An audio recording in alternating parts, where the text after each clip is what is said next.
اور اگر ہم اس کو دیکھیں کہ جیسے بہت ساری شیئرنگز ہوتی ہیں سوشل میڈیا کے اوپر، کال ہے حضرت علی رضی اللہ تعالیٰ عنہ کا، آپ فرماتے ہیں کہ اگر تمہیں کوئی شخص برا کہے اور تمہیں برا لگے تو تم سمجھ لو کہ واقعی بہت برے ہو. ٹھیک ہے. اور دوسری چیز حدیث پاک ہے، قول حدیث ہے، سرکار صلی اللہ علیہ وسلم نے فرمایا کہ کسی شخص کے بیوقوف ہونے کے لیے یہ دلیل کافی ہے کہ وہ ایک بات کو سنے اور اسے بغیر تحقیق کے آگے پھیلا دے. یعنی ڈسیمینیشن آف نالج جو ہے اس کی کوئی کریڈیبلٹی ہے ہی نہیں ہے. ہم خود تحقیق نہیں کرتے، ہمیں ایک بات اچھی لگی ہم نے آگے پھیلا دی. بالکل ٹھیک. تو یہ جہالت کی نشانی ہے. قول ہے حضرت شیخ عبد القادر جیلانی رحمۃ اللہ علیہ کا، آپ فرماتے ہیں کہ جہالت جو ہے اس کی 4 وجوہات ہیں، 4 نشانیاں ہیں. وہ نشانیاں کیا ہیں؟ کہ انسان جو علم رکھتا ہے اس پر عمل نہیں کرتا. بالکل ٹھیک ہے.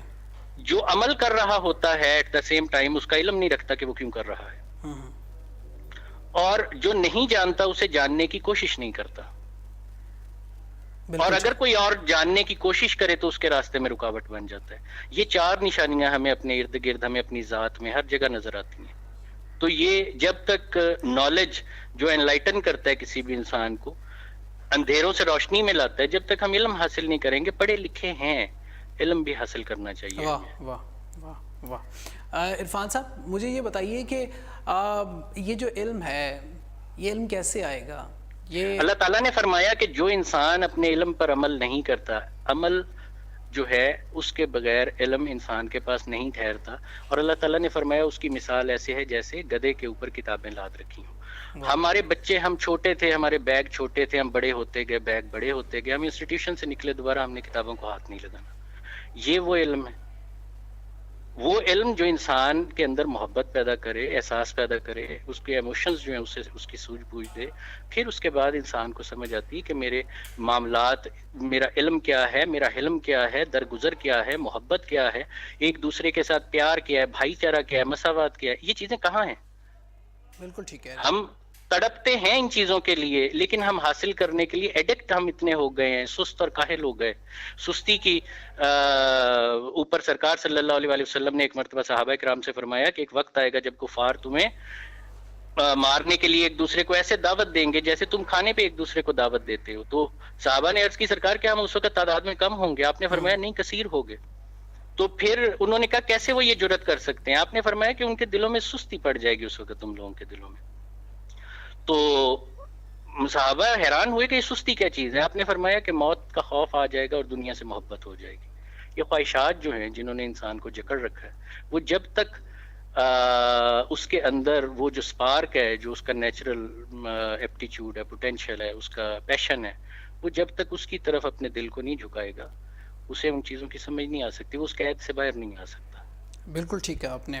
عرفان صاحب آپ کو کیا لگتا ہے کہ یہ جو سب چیزیں ہو رہی ہیں، ہم ایک کامنٹ جو چل رہا ہوتا ہے اس کے لیے لفظوں کی جو جنگ چل رہی ہوتی ہے، اس میں ہم اپنے آپ کو اندر سے جلا رہے ہوتے ہیں، خود اس میں جل رہے ہوتے ہیں. جی. پھر اس میں یہ ہوتا ہے کہ الٹیمیٹلی نقصان تو ہمارا اپنا ہوتا ہے.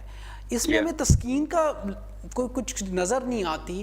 تو وہ کیا ایک وسوسہ ہوتا ہے شیطانی جو ہمیں اس ایٹ ٹائم ایسے محسوس ہوتا ہے کہ جی ہمیں تسکین مل گئی ہے؟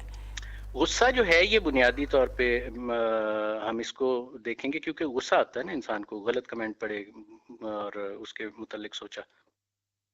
غصہ ان ایبیلٹی کا نام ہے، کسی کی غلطی کی سزا خود کو دینا. بالکل ٹھیک ہے. اور یہ لا علمی کی بنیاد پہ ہوتا ہے. کوئی انسان اپنا برا نہیں چاہتا، لیکن وہ چونکہ سمجھ نہیں رہا ہوتا. تو اور دوسری بات یہ ہے کہ ہم عمومی طور پہ سب لوگ جو ہیں وہ اپنے ترازو میں دوسروں کو تولتے ہیں. واہ. جو اس میں فٹ آ گیا جو نہیں آیا وہ ٹھیک نہیں. بہت پیاری بات کیا آپ نے.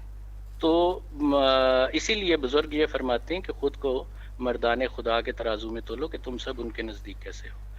تو پھر جا کے مسئلے حل ہوتے ہیں. ورنہ ہم میرے مطابق کوئی نہیں ہے تو پھر وہ میرے لیے ٹھیک نہیں ہے، اگر میرے مطابق کوئی ہے وہ غلط بھی ہے تو میرے لیے ٹھیک ہے. تو پھر یہ معاملات جو ہیں یہ زندگی میں شروع ہو جاتے ہیں نا، اپنی پسند ناپسند.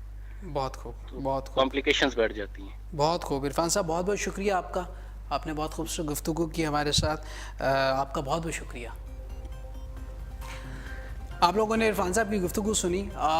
جاتے جاتے بس یہی کہوں گا, یہ لائکس اور کمنٹ کی دنیا سے نکل کے حقیقت کی دنیا میں ہمیں آنا ہوگا. ہمیں سوچنا ہوگا کہ سوشل میڈیا کا استعمال بہت ضروری ہے, ہماری زندگیوں میں ہو گیا, لیکن ہمیں اس کا پازیٹیو استعمال کرنا ہے. ہمیں اس کی نیگیٹیوٹی سے باہر نکل کے اس کا پازیٹیو استعمال کرنا ہے. ہمیں اپنی ذات سے نکل کے ہمیں اور بہت کچھ بھی دیکھنا ہے. اپنے میزبان فرحان خان کو پروگرام سائبر کرائم سے دیجیے گا اجازت. حیات باقی, ملاقات باقی. پاکستان زندہ باد.